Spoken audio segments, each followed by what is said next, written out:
Saya akan panggil ini artis. Ini artis pun juga termasuk juga menghibur tidak hanya di Pulau Jawa, tapi udah nyabrang di Pulau Kalimantan. Tepatnya Banjarmasin, Kalimantan Selatan. Dia baru pulang dia. Ya, ini malam hadir atas undangan Mas Pranomo, juga sekaligus atas undangan keluarga besar Badoger Soru. Matur kasuwun. Ya, siapa yuk? Saya panggil ada Mbak Regina Elita Fro Yona Music Yes You. Kerja bareng bersama Edras.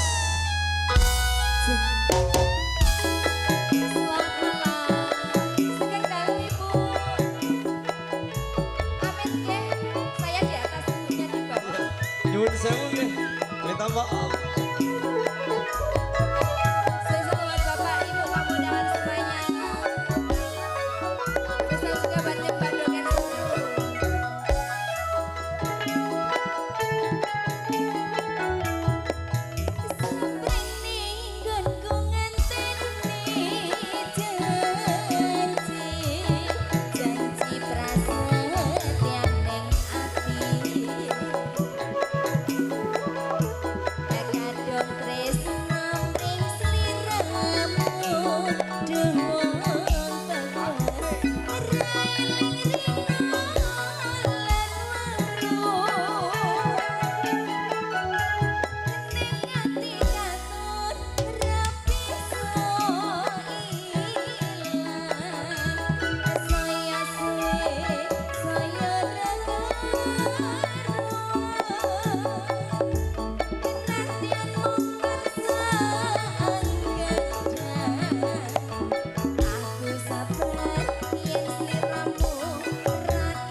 Samar juga. Sari.